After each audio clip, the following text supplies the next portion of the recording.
నమస్కారం. ప్రజాదళం టీవీ వార్తలకు స్వాగతం.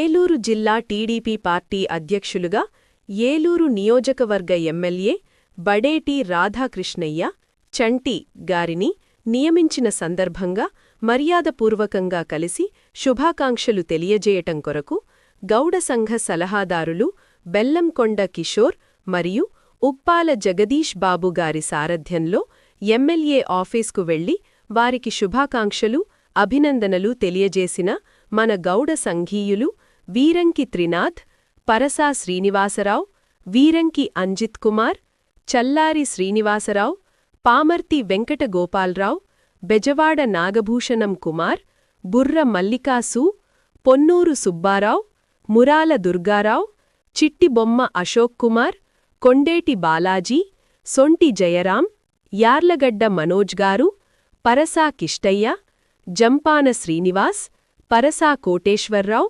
బెల్లంకొండ శ్రీరాంబాబు, కాగిత అచ్యుత్ భూలే, మట్ట నాగేంద్ర, మన్యం సుబ్బారావు, సిరిబత్తిన విట్టల్, ఐనాల శ్రీనివాసరావు, పరసా రాంబాబు, పరసా ప్రసాద్, బుర్ర కృష్ణయ్య తదితర సంఘీయులు పాల్గొన్నందుకు ధన్యవాదాలు తెలియజేసుకుంటున్నాము.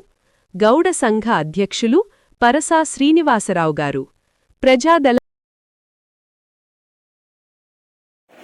ఈరోజు ఏదైతే నన్ను అభినందించడానికి వచ్చిన గౌడ సంఘ నాయకులకు అలాగే గౌడ సంఘ సభ్యులకు అందరికీ కూడా హృదయపూర్వక నమస్కారాలు తెలియపరుస్తూ, నేనేమి పదవి ఎమ్మెల్యే పదవి నేను ఆశించా. నేను అన్నగారు పోయిన తర్వాత రాజకీయాల్లోకి రాకపోవడం సమయంలో వచ్చా. నేను ఫస్ట్ నుంచి కూడా మా నాన్నగారి గారి నుంచి ప్రజాసేవ చెయ్యాలి అనే ఒక తాపత్రయం మా కుటుంబానికి, మరి ఆ బ్లడ్ లో ఆ అలవాటు పడటంలో ఆ కాలక్రమంలోనే బుజ్జి గారిని ఎమ్మెల్యేగా గెలిపించిన కాడి నుంచి కూడా ఆ కార్యక్రమాల్లో కూడా నేను పాల్గొనడం జరిగింది. ప్రతి మనిషికి ఏదో ఒక గోల్, ఒక అచీవ్మెంట్ ఉండాలనే ఉద్దేశంతో నేను ఇన్ఛార్జిగా తీసుకున్న కాడి నుంచి కూడా ప్రజలందరికీ కూడా ఒక నమ్మకాన్ని అయితే కల్పించారు.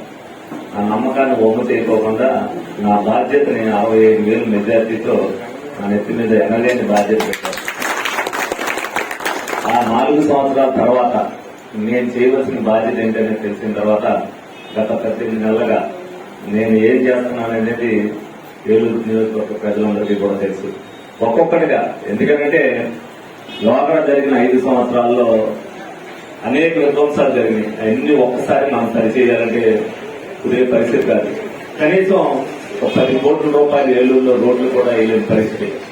ఎందుకంటే రమారాజు వాళ్ళ మన ఏలూరు నియోజకవర్గంలో వేయాలంటే 200 కోట్ల రూపాయలు పెడితేనే కానీ మొత్తం రోడ్లన్నీ కూడా సరయ్యే పరిస్థితి లేదు. విలీన గ్రామాలు అవ్వచ్చు, మెయిన్ రోడ్లు అవ్వచ్చు అనేవి కూడా ఒక్కొక్కటిగా నిన్నే ప్రెస్ మీట్ లో కూడా నేను చెప్పాను. 56 కోట్ల రూపాయలు ఇప్పటి వరకు కూడా రోడ్లు వేయడం జరిగింది ఏలూరు నియోజకవర్గంలో.